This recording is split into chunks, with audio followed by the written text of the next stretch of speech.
Just what you wanted to see out of the 2026 World Championship battle. Beef. It's what's for dinner. Welcome back to Motorsport 101.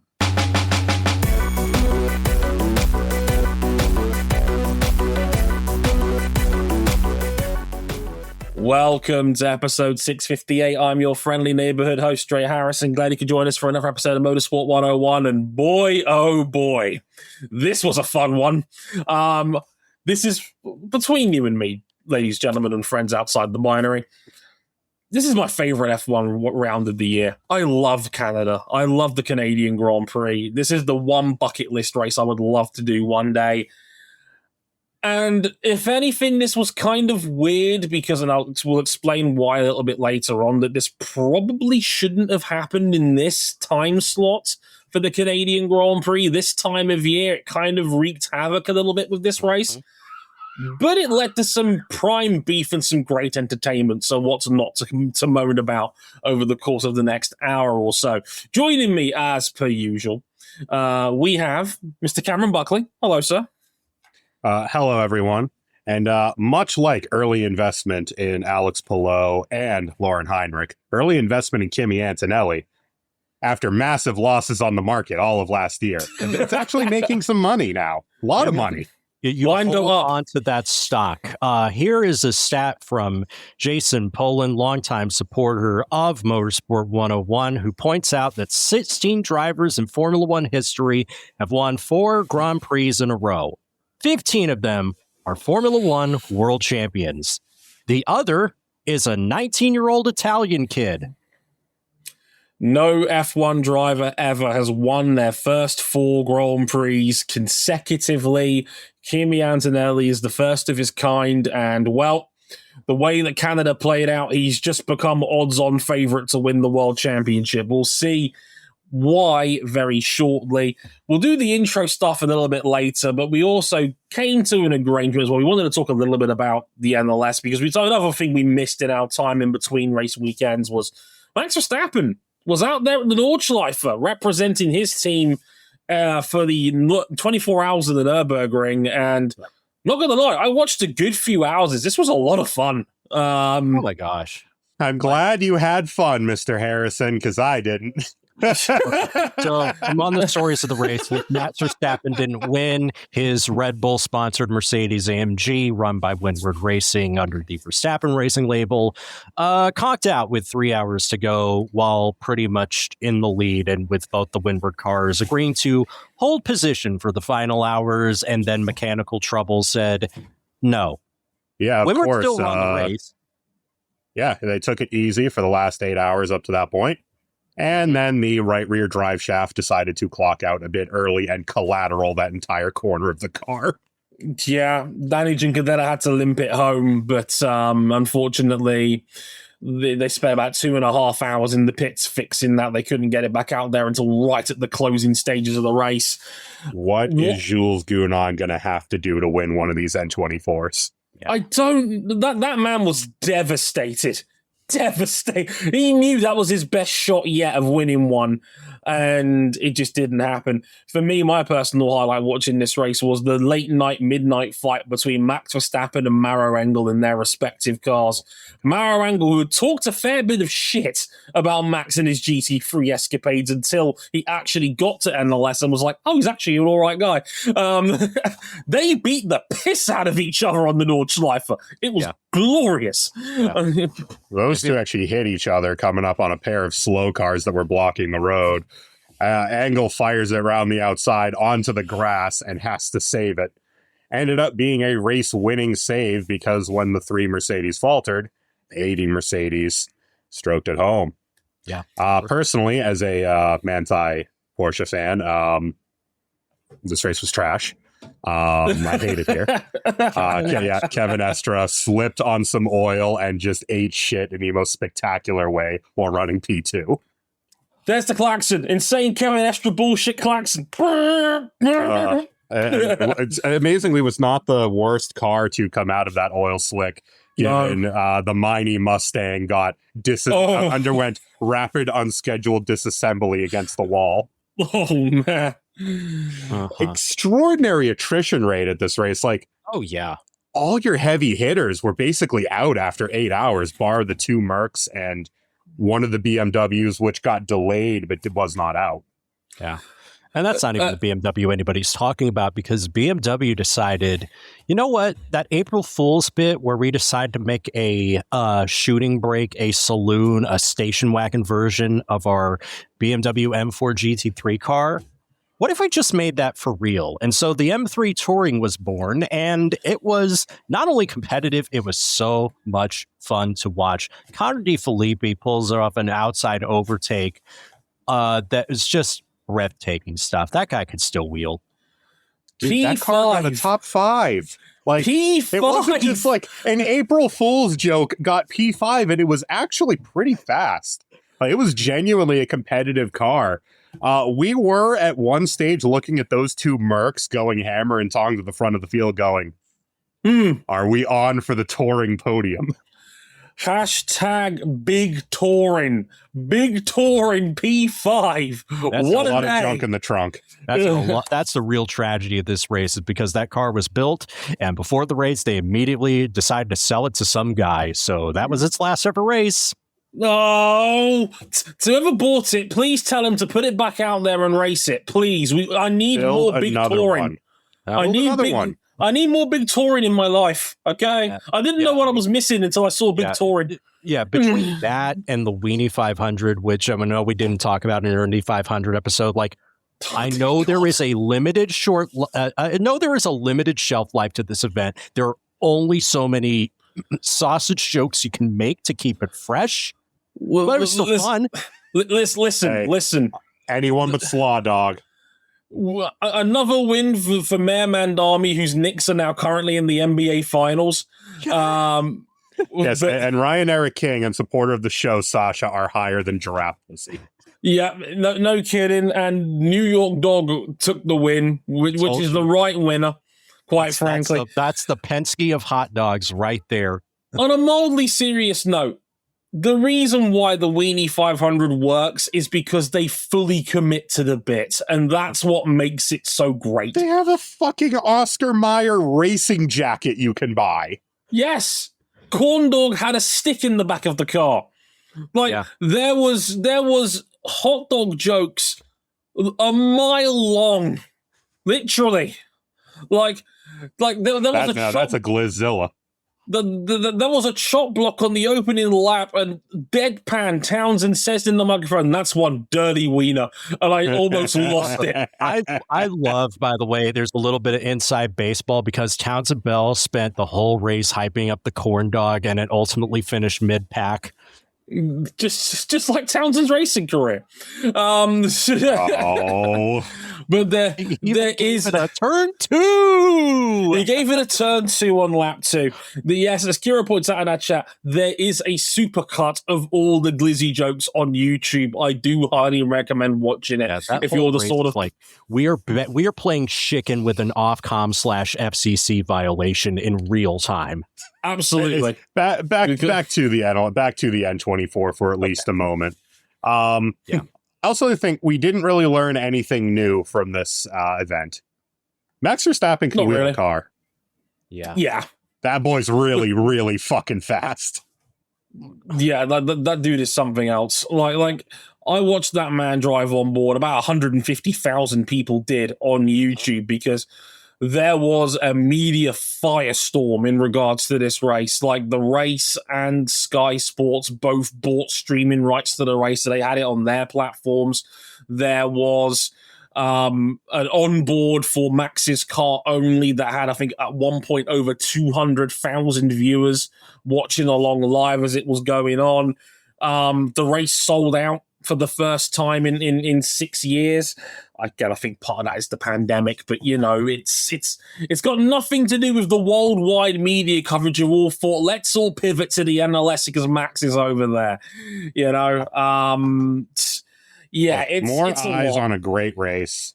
And for what it's worth, it is a shame that the chaos and attrition of the first few hours, where basically every competitive Mustang, other than the Bundeswehr car, which is a wild thing to say, all the competitive Porsches, most of the competitive BMWs, Couple of the Mercs, the Ferraris all died within about 6 hours. Actually dulled out the rest of the race a bit. But I mean, we still had some fun action further down. And again, we saw a wagon got P5. There's lots of love. I mean, look, as someone who works in social media and now works for a major player in the motorsport industry, I am a little bit cynical about the race to the bottom it has been for covering this event because it's Max. And let's be frank, none of these dudes would be covering it if it was anybody else but Max. Yeah. The best racing driver on the planet is racing GTs and endurance races. People are going to latch onto that. That's inevitable. Absolutely. It was just like Fernando Alonso doing the WEC Super Season in 2018-19. And that was also a series, and much like the NLS and the ADAC, were moving around dates to accommodate one guy's schedule without really much thought to everybody else and what their plans were at the time. Yeah, and that was with the WEC coming out of, let's say, going into a dark age with the departure of Volkswagen Group from the top class. Yeah, it is what it is. It's a great race. It deserved the coverage. Verstappen himself was fantastic. And it was a highly enjoyable affair. And I look forward to watching it again next year. Allegedly, according to Verstappen's closest journo friend, Mr. Eric Van Haren, there will not be a clash of the F1 calendar next year. And who knows, depending on the engine regulations getting changed, might not even bother to need a clash one way or the other. We're back to the day job. I'm RJ O'Connell, by the way, and this is the F1 Canadian Grand Prix review of motorsport.com. .com. .com. We're not part of the network. You working for the network now, RJ? Let me cue that up again. I'm RJ O'Connell, by the way, and this is the F1 Canadian Grand Prix episode of Motorsport 101.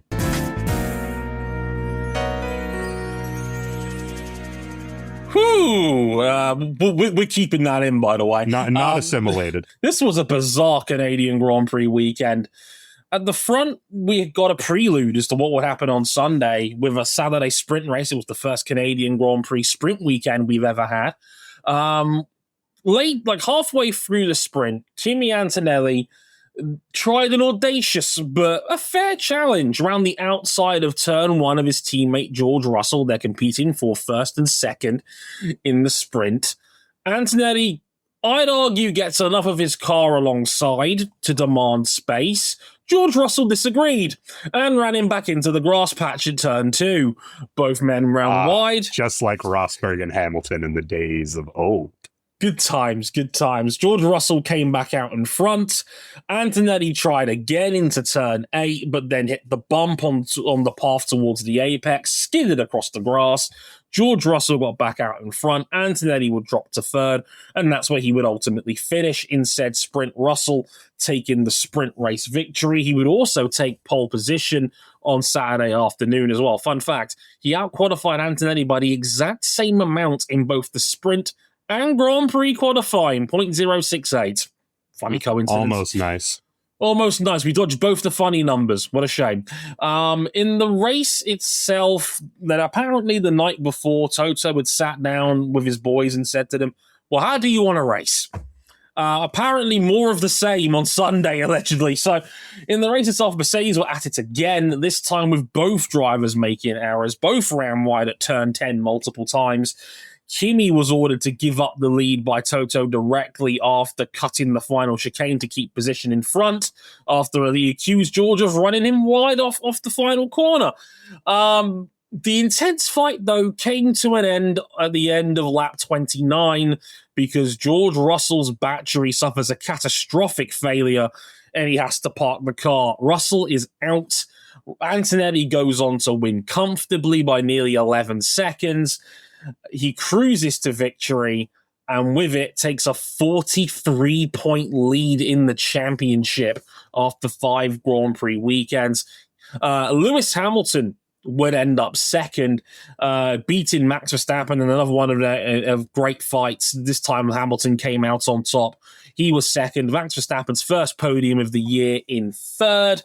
Only 4 men were on the lead lap. Charles Leclerc was the last man over the line who did a full 68-lap race.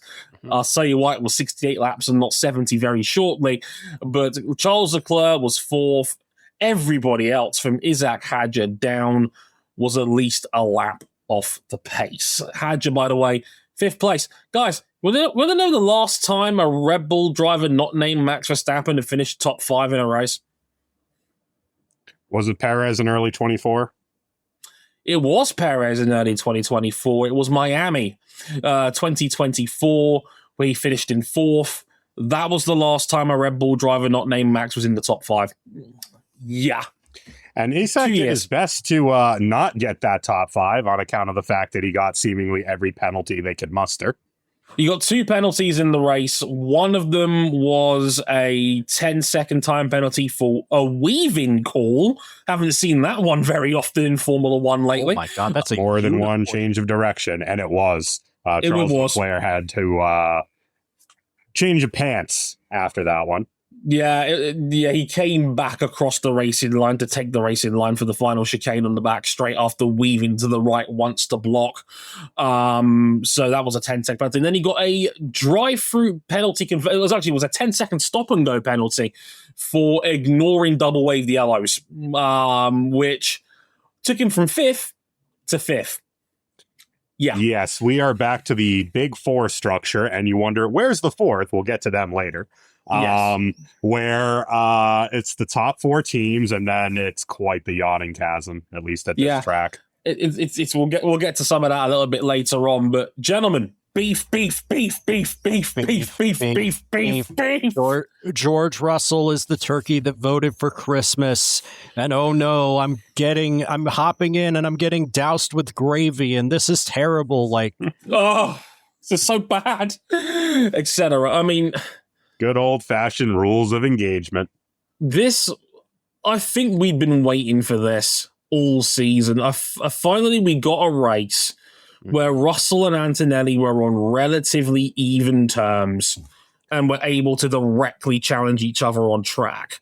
And to add to that, Happy learned how to putt. Mercedes figured out their clutch problems. See you next year. We're fucked. Yeah. It's over. Start a race, and when I saw that the sprint, I was just like, "Oh man! Oh no! Shit!" A bunch of the action we've seen up to this point this year has been a product of, the 2 fastest cars by a mile had a terrible start, have to come back through the field. But yeah, we finally got the Russell Antonelli on track battle, and ooh, there's some needle here. This was, the sprint really was when we really first saw the first shot over the barrel by HMS Russell. Antonelli, let's put it, we talked about this before, right? The rules of engagement, right? Like, Anthony gets a great run off the final chicane. They're going down towards turn 1. George blocks to the inside, which is what you should do at Canada in that scenario.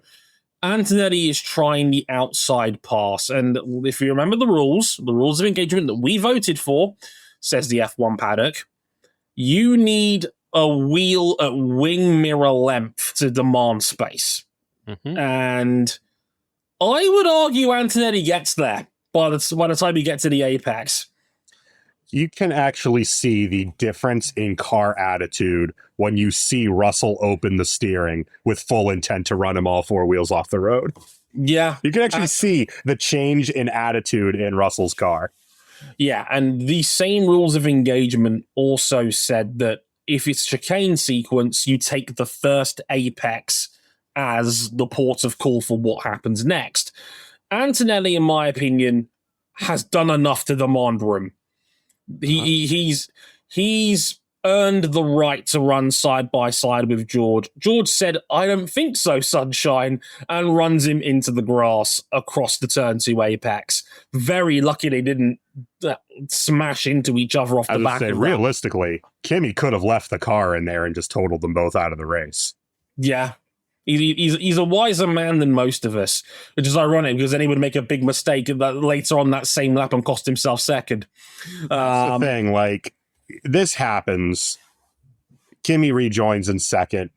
And because of the nature of this track, if you were in the overtake kind of zone behind another car, you could more or less use that to bring you around the track because to say they were towing around the track is the wrong term. These cars don't really make slipstream anymore, and we got to see that quite emphatically here. And then it feels like he really got the red mist for like the rest of the race. The thing is that Kimi was pissed off on the radio. We heard it. He was complaining that he'd been run off the road. Why hasn't he given me the place back? Toto Wolff had to interject on the radio and basically say, shut up and drive, basically. We need to get our heads screwed on here. They shook hands after the race, for what it's worth. And it seemed that the bad blood had dissipated by the end of the weekend. But this was certainly a case, at least to me, RJ, where it was the first real warning shot as to what this could be. Was this? Let's be frank. This is the title fight. It's going to be these two Mercedes. It's a one-car championship in that regard. Yeah, and they brought updates this weekend, and that close fight that we had previously, no. Like this. Trey, you make this point in your race review at motorsport101.com. Remember that this time. George Russell had to fight and scrap and claw to get out of the predicament he was at Williams to get this shot to drive for Mercedes-Benz that you felt was always entitled to him. It was just a matter of when is that going to come, right? And now that he's finally in a car that can win a world championship, can win races consistently, it feels a bit like how Fernando Alonso felt about 20 years ago when he joined McLaren and thought, right, my path to championships is already laid out in front of me, paved in gold. I will always think back to... This 22-year-old rookie is just not going to give me that much trouble. Oh, he's giving me so much trouble. I need to get out of here. I will always think back when I believe it was Speed. It was either Speed or NBCSN when they picked up a lot of the same crew. We're talking about 2013, and it's Sam Posey doing an intro to the season about like Alonso and Hamilton were destined to do battle forever. And then here comes this kid out of nowhere that takes all the glory for himself. This is as much of a George Russell track as you're ever going to get. He might have outqualified Antonelli, but he wasn't outpacing him in the race. No. To quickly mention the race review that RJ put out there, I mean, this has been my point with George for a long time. George Russell is a scrapper. And he's kind of had to have been in his career because ever since he joined F1 in 2019 when he joined Williams and they were at their worst ever point as a Formula One team. Yeah. Paddy Lowe had just been ran out of town. He'd been embarrassed by the amount of rules they'd broken when developing a car. They were off the back of a 6-point season. They scored 1 point, I think, the first year he was there across the entire year. But I remember George Russell drove the nuts off that Williams on so many occasions. And I remember the first time I really recognized how good George Russell could be was Austria, Red Bull Ring, when he's fighting Fernando Alonso, who was Alpine at the time. I think it was 2021. And it was obviously Fernando Alonso's in a way quicker Alpine, and Russell would not let Alonso have it easy. He is fighting for his life in that Williams. And the last point. For the last point, it was for 10th place. Alonso ultimately wins that battle. But I remember distinctively when they got out of the car, there was a very firm handshake between the two men after that fight to say that, yeah, George is the real deal. That's when I realized, okay, this kid's got something. A year later, he makes his debut at Mercedes, and he's giving Lewis Hamilton a bloody nose. That first year they were together, they were virtually identical in terms of pace that year. Well, the worst thing is for George is, right, he gets to Mercedes, you think, okay, this is his time to shine. And the exact same moment, Mercedes botches the 2022 ground effect regulations and just don't need got him wrong. To see it. Well, they should have used the wind tunnel to see it because we could all see it with the power of 2 human eyes. Yeah, and that's my point. Russell has had to scrap He's had a horrible Williams situation and then gone to a Mercedes that was Lewis Hamilton's backyard. A Lewis Hamilton that had won 6 world championships and had just been denied a 7th due to shitty officiating. And yet Russell comes in and immediately is a match for Lewis. It goes to show you the man was a scrapper, but he proved it on track as well by getting into some scrapes that were uncharacteristically aggressive. I remember the Bottas clash when where roles were reversed, when Bottas was still at Mercedes and he was struggling and Russell was being plucky at Williams, and that huge wreck they had that brought out the red flag. I remember the Sergio Perez side pod smash at Paul Ricard, where Russell claimed that he had got enough alongside him. He hadn't. You made a whole, a running joke on the website about George Russell being the side pod muncher. Right. And I think that was a part of this Williams background coming into, because he felt like he had to take an enormous amount of risk to try and make a name for himself. And it backfired at times. I remember Baku, where he punched a hole out in Max Verstappen's side pod, and Max rightly called him a dickhead after the race was over. Russell's been a scrapper his entire career, and now he's now going to get his elbows out more, because I think he's under a lot of pressure. I don't like normally beating the narrative drum on these podcasts, but this is exactly what RJ was alluding to. This is year 8 of George Russell's F1 career. This is the first time he's had a genuine title contending level car. He's never had that until this point. And the one time that we all thought, especially off the back of last year, where Russell had his best season in Formula One, I think he was the second best driver in F1 last year. He was second on my list of drivers of the year behind Max. Incredibly consistent year, great performances, barely put a foot wrong all year. The one time, his grand reward, you get to front this championship contending team, and oh wait, Kimi Antonelli's now been better than you. Right? Oh shit! Yeah, because George Russell has all the tact and wheel to wheel ability and experience in this team, but Kimi Antonelli has a lot of speed. And that race pace that Kimi has had these last 4 weekends, really, even in Australia, when he got the terrible start and couldn't come back from it. Kimi Antonelli's so fucking fast. He might just be the first Italian world champion in over 70 years. And I'd cut might from the sentence. We asked it after that second win, really, of okay, you proved you can do it more than once. Can you keep doing it? Can you keep doing it on tracks where George excels? There is no more George Russell track in Canada. 3 consecutive poles here. And, 2 years ago, that car was not really capable of much unless it was in extremely cold conditions. He's just so fast. It is. And the thing is, right, I wouldn't normally agree with him, because Jacques Villeneuve came out with quite a hot take after the race was over, saying, I hope Kimi doesn't believe in hype too much. Jacques Villeneuve comes out with a hot take as a redundant statement, by the way. I know, right? It really is a waste of time even saying that at this point. But I do kind of agree with him on this one, because I need to point out, this was scruffy from Kimi. This was not him at his best. He almost plowed into the back of George at turn 10's hairpin a couple of times over. This was both dudes making mistakes. This was the 11th round of a heavyweight championship boxing fight where both men are really tired, but they're both looking for that one big haymaker to put the other one away. Yeah. And unfortunately, in this case, it was the battery in Russell's case that ended the fight.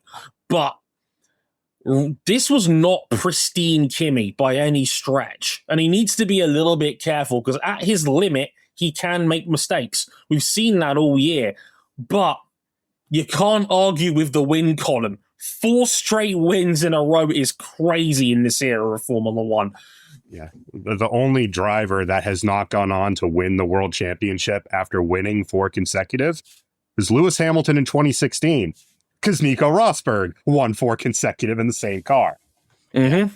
That's the reason why we look back at that era with so much fondness, because we know that, these are the only cars that are going to be able to contend for races every single weekend, but at least the intra-team battle is so spicy that you can't look away. And this is what we're getting. This is why we look back at the years of like Hamilton and Bottas and Verstappen with Perez with such, I don't know, malaise in regard, because neither of those guys ultimately had the juice. Yeah. And like that for me, the biggest thing that Kimi can do, he doesn't need to get any faster than he is right now. The biggest thing is to polish up, cut the mistakes out. Like Russell got under his skin definitively with that barge off the road. If he can roll with the punches, like if you can recover a weekend where it is not going well for you, dude, he's so friggin' fast. Russell couldn't get away from him on a weekend where he was faster in qualifying. Yeah. Good news is this was the most impressive Russell weekend he's had since Australia, and it wasn't enough to win the Grand Prix. And I agree with Cal. I think Kimi was eventually going to win that fight if it wasn't for the battery in the end, ending it early anyway. The problem is that it's just a hammer blow for Russell's championship because he's now swing. He's now 43 points down. I know there's a lot of racing left. We could have anywhere between 17 and 19 rounds to go, depending on what happens with Bahrain and Saudi Arabia. So there's a lot of racing left, but I don't think you want to be 43 points down a man that's won 4 straight. George said it himself after the race. The gods don't want me in this fight. Hey, at least he didn't accuse his own team of sabotage like a Mercedes driver did a decade ago. Whoops. I mean, if nothing else, he's already said he thinks it's Kimi's title to lose now. So he's going to basically, George has already said, I'm going for it because I feel like I've got nothing to lose now. That always goes well. I mean, the thing that's going to hurt Russell there is that is a swing when, I mean, the only cars that were in anything resembling contention with Mercedes this weekend, well, if Zach Brown was frustrated by Indianapolis, he was downright heartbroken at what happened in F1 because they bolted on intermediates when the drizzle before the race. Norris gets the whole shot off the line because he's got hot intermediates, and then he has to toss them on lap 2, and the race is basically done for McLaren right then and there. This is the one thing that worried me about. So it's like Andrea Stella, obviously, championship winning team principal. I think, generally speaking, he has done a pretty good job at this role, but this weekend also exposed a potential weakness. It's not an expose. We've been new for a good year plus. Andrea Stella is a shit pit wall team principal. This is not his strength. And I think this is exactly why McLaren is about to spend a lot of money on bringing in Gianpaolo Lambiase from Red Bull, who is more of a pit bull guy. He's third in the pecking order at Red Bull Racing. I don't know Lauren Mekies is adamant he's going to McLaren to be team principal. I mean, he doubled down on that in the team principal press conference on Thursday. So I don't know what the situation is over there at McLaren because there's rumors that Stella might be returning to Ferrari at a certain point. But I need to say this. You just washed the Ferrari stink off of you, and it's been working so far. Well, the problem is that it feels like a lot of those same issues that we used to mock Ferrari for, McLaren has in every sense, in that they make very weird decisions on the pit lane. That is the easiest split the cars and see what happens call imaginable between everyone else on dries and some gambling on inters. But to not disadvantage either car, you split them both on the wrong tire. I think it's a very obvious slick call. I think 3/4 of the field can't be wrong on this one. I think he's tried to be too cute with this. And don't get me wrong, he's right to say after the race that he was a little bit unlucky because he got there was 2 extra formation laps on this race. We got one because the lights failed the first time of asking, and then we had the second one because they had to pull Arvid Lindblad's stricken racing bull into the pit lane because his gearbox had failed, basically. For one of the Racing Bulls. That is 2 for 2 last 2 weekends. Indeed. And so in other words, McLaren got 2 extra formation laps and 2 extra chances to bail out of this strategy. And Piastri was screaming on the radio, this is a slick tyre race. And they still ignored him. I mean, Stella's not a good pit wall team principal. They need a guy on the pit wall, race to race, who understands and is better at making these judgment calls. Because Stella's been shit at this for the last year and change. What did McLaren do the last 2 years when they didn't have an overwhelmingly dominant car? Piss potential race wins away on borderline calls which really shouldn't have been that borderline. Poor strategy calls and poor decision making. That Stella's an engineer first. He is a fantastic engineer, team principal. He's the best in the sport at his mid-season development packs he's had since at McLaren have been exceptional. Best in the sport at that right now. And you've made the point, Dre, that this is where the direction is shifting towards because of guys like Stella and Aya Komatsu, who has been overwhelming success. Yeah. Mekis as well at Red Bull. Yeah, it's become, I mean, these are the most complicated cars and the most complicated rules that Formula One has ever had. I don't think it's a coincidence that more and more F1 teams have realized that having an engineer as the team principal is the way to go because you've got a technical mind to spearhead the approach. Komatsu's done good work at Haas. Steve Nielsen's now in charge at Alpine. He had bucket loads of experience of the FIA and beyond. Lauren Mekis was an engineer first at Red Bull. And Andrea Stella has generally... I mean, look, you can't argue with 2 Constructors' Championships as a team principal.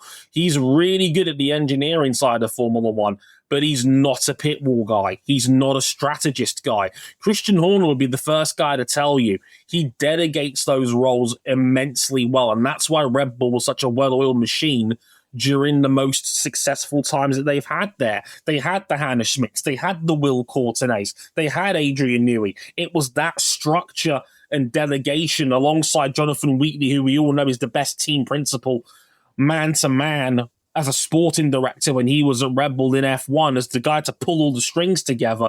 That's why they were so successful. And that's something that McLaren lacks because on a good day, McLaren are unbeatable. On a bad day, they will beat themselves. Yeah, they have a very good car and 2 very good drivers. But without the overwhelming car they spent 2/3 of last year with, they leave a lot to be desired from an organizational standpoint. Yeah, and like I said, as Cam alluded to, it ruined their race right off the start. Norris had actually done a pretty respectable job of getting back up to 9th, and then his gearbox exploded out of nowhere in the middle of that race. Oscar Piastri was running towards the back of the field. Side pod. And he massively fucked up at turn 10 and plowed right into the side of Alex Albon's engine cover, and that ended Albon's day. Alex Albon, a weekend of humiliation. That man had a terrible, terrible weekend. Because even before the race itself, he had his weekend essentially completely derailed because they had to rebuild his Williams new power unit and new gearbox because he drove out of the way of a groundhog during sprint qualifying. He did the right thing. Like he tried to avoid the animal on track, and he ended up going into the wall and completely shredding his race car. And Pierre Gasly has another incident with a groundhog the very next day. It is literally Groundhog Day. Again, and I do love the fact that James Vowles, we all know he's a very slick talker, said after the fact, quote, "Oh, don't worry, Alex is fine. If nothing else, his mum's just going to get in touch with him and say he needs to adopt a whole family of marmots now." Which I thought was quite a funny one-liner from Vowles, who's slippery as you like, really. Because, I mean, it's worth a note that part of the reason why this race had so many driver mistakes, and I think to a degree reliability issues, was because this was, I believe, shout out to Sasha Wagenblast, one of our great Patreon backers and friends of the show who mentioned this. Motorsport101.com. Yeah. Back over there. Go back us on Patreon over there. He mentioned this was the coldest Grand Prix we've had in 3 years. Track temperature of 17 degrees. It was freezing. Was the last one Las Vegas that one year? No, Brazil. Brazil in the rain. That was, yes, the Max Verstappen tear through the field in the ice cold. Yes, this was the coldest Grand Prix in 3 years now. For those who've forgotten, this is not Canada in its original slot. This was Canada pulled a month earlier to avoid a clash with Le Mans directly, so they had to put Canada in early. And what people don't know about Canada is it can still snow in May. This is about as early as you can host a Canadian Grand Prix, because any earlier and there is a significant risk the track's going to be snowed over. It is the earliest that they've ever had this race. It's the first time they've ever held it in May. Back in the day, it was always a fixture of late September, early October. They then move it to the last week of spring leading into summer, which is where it's been for a while. And now they've moved it up to late May, which, let's not forget, it's still quite cold up there. It's still hockey season. Incredibly, there is still a Canadian team with a chance at a Stanley Cup, and they just so happen to play in town. Yeah, Habs jerseys everywhere. We actually got Gianni Infantino roll up his bold ass with the World Cup trophy as well for some activation content. Out of here, dog. That's our World Cup preview. Yeah, pretty much. This was probably too cold to host a Grand Prix, given the amount of driving errors and bad braking. Lots of lockups, lots of just very difficult to control cars. Now, look, they're never going to cancel the Grand Prix because it's too cold. There'd be uproar amongst Formula One fans if it was suddenly too... It's bad enough that we apparently don't race in full wet conditions. Could you imagine if a Grand Prix gets chalked off because it's too cold? There'd be riots in the Canadian streets. Let me tell you. Actually, we saw that play out with some of the pace of the cars during the race, where some cars could not keep the mediums going. Max in the Red Bull was complaining pretty much whole second half of the race that he couldn't keep the mediums in the window after he had a great initial stint on the softs. The Mercs didn't really have that problem because the Mercs were beating each other up so bad they could keep tire temperature going. Instead, they were just locking up constantly into turn 10. But yeah, that also definitely can have an effect on the reliability of the cars. And we did see a number of cars have mechanical issues. It probably needs to be looked at in the future. I think Canada needs to go back to the June slot so it's just a little bit warmer, because this was rough to race on. Other stories to come out of the race itself, probably Lewis Hamilton's best weekend in red, I would argue. Definitely his best weekend in red. He was excellent throughout the Grand Prix. Charles Leclerc had a terrible weekend as well. Charles himself said it was his worst weekend in Formula One, and he's probably right. I think he gave up, like on the final stint of his race. He yelling on the radio to his engineer, just don't even talk to me for the rest of the race. Unless it's very important. Are you suggesting he attacked this race the way that the Cleveland Cavaliers, not named Donovan Mitchell, attacked that close? Galveston's too good for him. We're taking him to Chernobyl with all that dirty ass uranium coming out of Reactor 4. Yeah, this is. I think Leclerc. I mean, he admitted in his post-race debrief that he was deliberately going a second and a half a lap off the pace because he reckoned if he took any more risk, he would have crashed the car. And he did collect a very big near miss coming out of the Wall of Champions. And he was just about able to save it, but he was like 40 seconds off the win here. And I think he was about 30 seconds off his teammate Lewis this weekend. It was a really poor Leclerc weekend by his standards, and Hamilton was great. He had great pace. And the funny thing is that I think he left some performance on the table. He mucked up a VSC. His qualifying laps weren't great, but his overall race pace was exceptional. Gunned Verstappen down from about 6 seconds back, passed him around the outside at turn 1, and took a comfortable second. It was a really, really well-driven race. And hey, Hamilton and Verstappen fans, they had a great chat about it afterwards, and they shook hands, and everybody was happy. See, they can get along. Anyway, that was like the rivalry of Woke 1.5. It really was.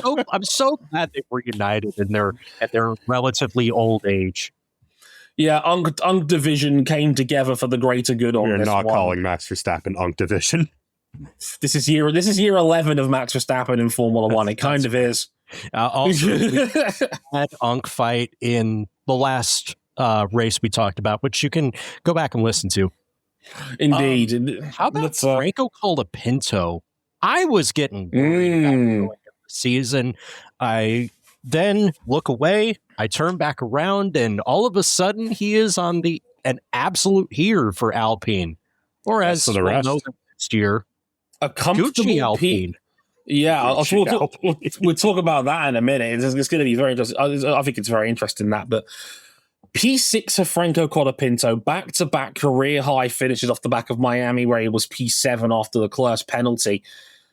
Great drive. Like, he was able to just make his hard tire work, and he had a bit of a near miss. He came out of the pits on that final stop and brushed the outside wall of turn 2. And then he did a Sonoda. Do not do a Sonoda. It's ill-advised. Never means anything good. But he did bend his end plate a little bit, but it was okay. He didn't get black and oranged. Just drove a really good race to get to P6. Gasly was there as well. Gasly's now scored points the last 5 weekends in Formula One. Alpine's a genuine P5 contender right now. They're looking really solid. And as RJ alluded to, big news coming out of the weekend that it's now going to be the Gucci Alpine Formula One team next year, because the Italian fashion house has announced a rumored 150 million euro deal to be Alpine's new title sponsor next year. And they've announced they're going to race in Gucci colors, which is going to be wild. No more Alpine blue, no more WT pink. This man Gucci down to the socks, but he needs $5.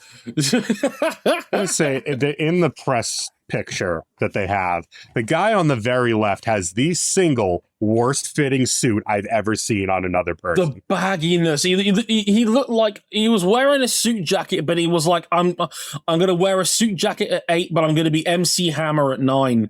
Like, I've never seen Michael Jordan wear anything that baggy. Kira says second worst. Liam Lawson at the F1 movie. No, I think this is worse, Kira. No, I've seen that picture. That was bad. I think y'all might have to agree to disagree. This is like Yuki Tsunoda wearing a suit for Shaq. Hang on a minute. This in real time, by the way. I will break the tie here. I'm just Googling that picture again so I can remind myself of what he looked like. Lawson's far. Oh, hang on. It's not terrible. The bad one was Yuki Tsunoda. It was Tsunoda that week for that movie premiere. I think it was Tsunoda was one that was wearing the shit was way too baggy. Hang on. Yeah, that's the one. Yeah, Yuki was like endearing baggy. This is just like, bro, this does not fit you. Size down. More like kind of baggy. More like Junko Tsunoda. Like Yuki Jinkota. Can I get a suit for a small child, please, of 13? Yeah, I mean, this is actually quite a fascinating deal, because technically, while it's not the first fashion house to be directly tied to a Formula One team, these normally come directly with the sport themselves. Louis Vuitton, remember, currently sponsors the trophies that Formula One has. They have the trophy case that they have at every race weekend. This is Gucci directly tying themselves to a Formula One team as a 9-figure brand activation. This is huge. This is a very interesting experiment as to what that fashion brand can do. Now it's going to be partnered up with an F1 team, which, let's be frank, is the sport we most, typecast with inaccessibility, money, rich boy bullshit. Nothing is more rich boy bullshit than having Gucci.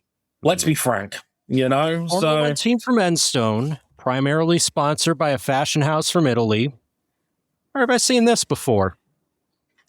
Also, it makes me just keel over and want to die when I see Flavio Briatore in a suit. Now he's come out of fashion, and now he's got Gucci to go sponsor his F1 team.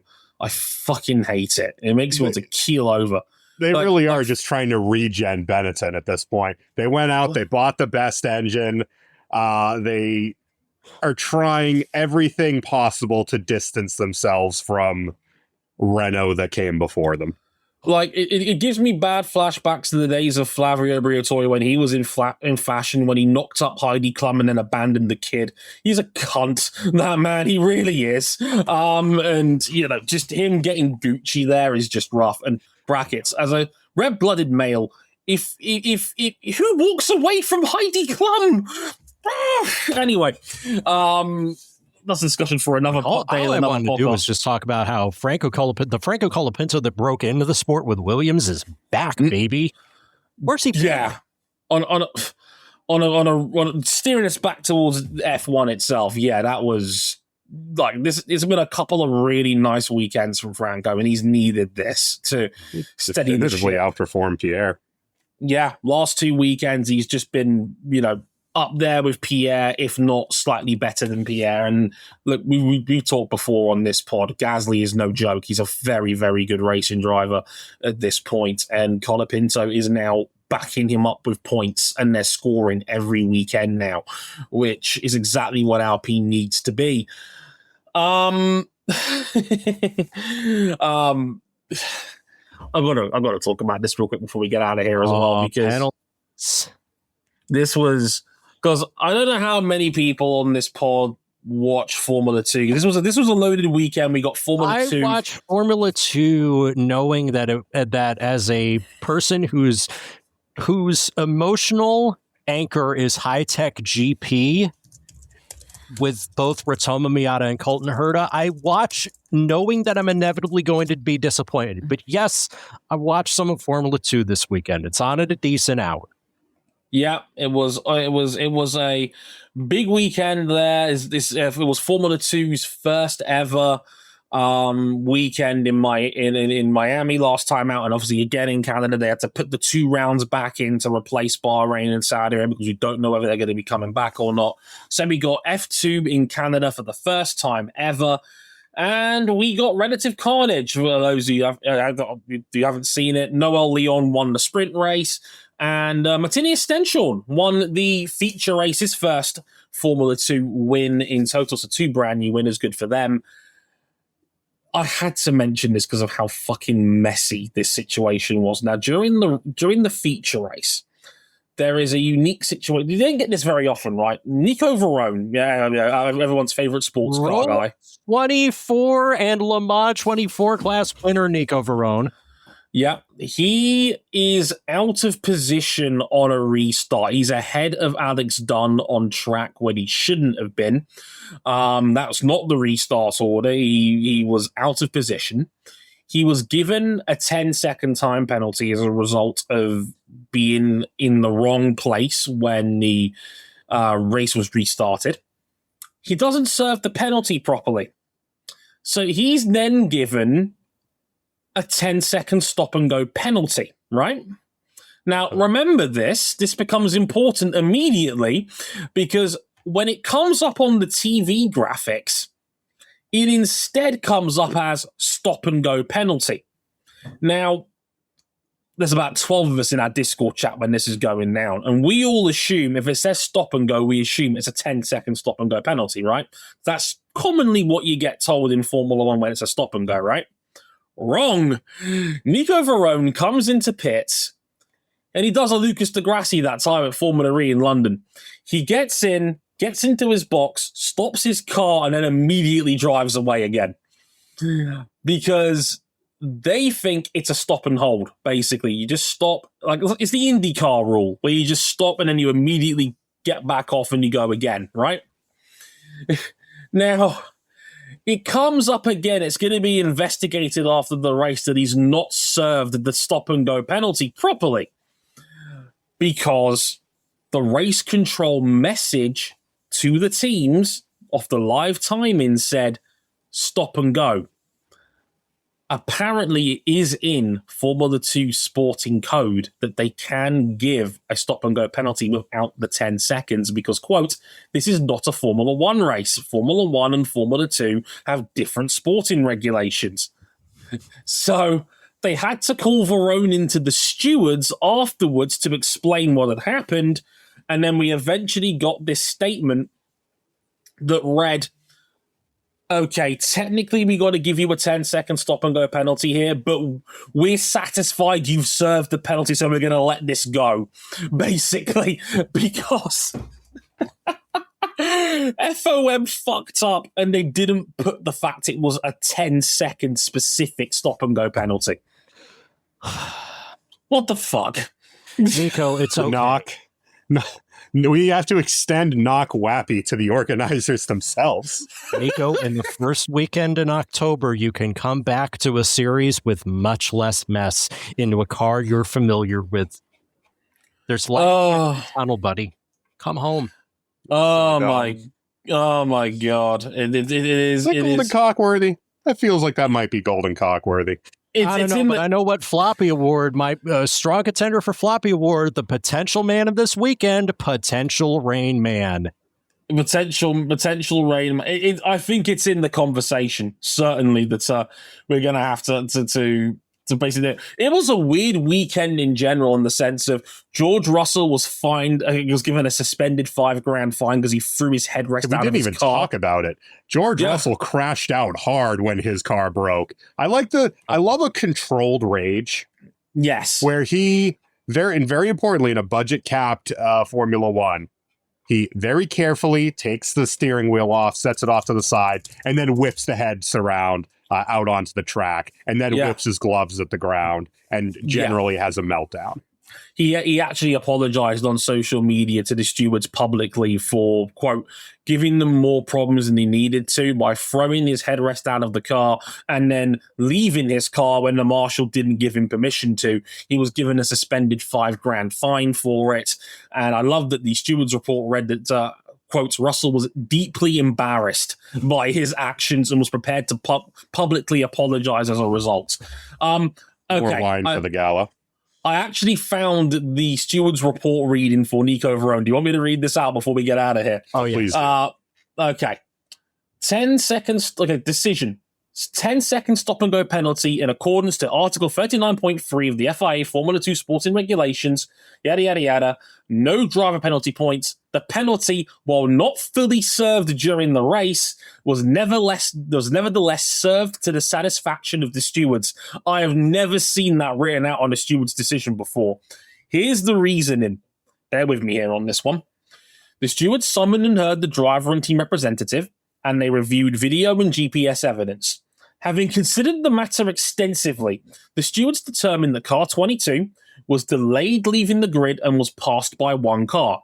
Car 22 did not re-establish the original grid starting order before reaching safety car line 1 and proceeded to start the race from his assigned grid position rather than entering the pits and starting from the end of pit lane. The penalty specified by the regulation, a 10-second stop-and-go penalty, was communicated by the stewards to race control. The message that was posted to the teams on timing page 3 said, stop and go, literally in that text. Verone entered the pit lane in due course, came to a stop in its pit box, and immediately departed without stopping for 10 seconds. The stewards note that while a mere stop-and-go penalty is not among the listed penalties provided under Article 39.3, it is a penalty allowed by Article 12.4.1 of the International Sporting Code. The team, having served the posted penalty, bears no fault in failing to serve the intended penalty.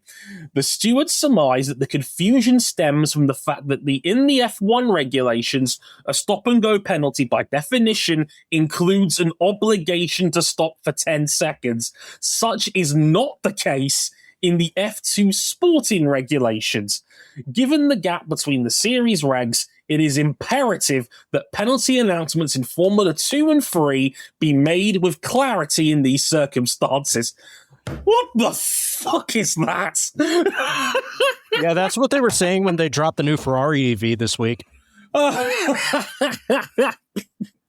So, shout out to both Luca Di Montezemolo and Flavio Briatore, both saying the same thing of, well, the good news is the Chinese won't copy this one.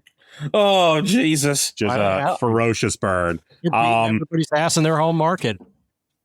We've been Motorsport 101. They've been Dre Harrison. and RJ O'Connell. I'm so over this fucking organizing body. Thanks for watching and listening, and we'll see you next week for MotoGP at Mugello and IndyCar at Detroit. Sayonara. Later, y'all.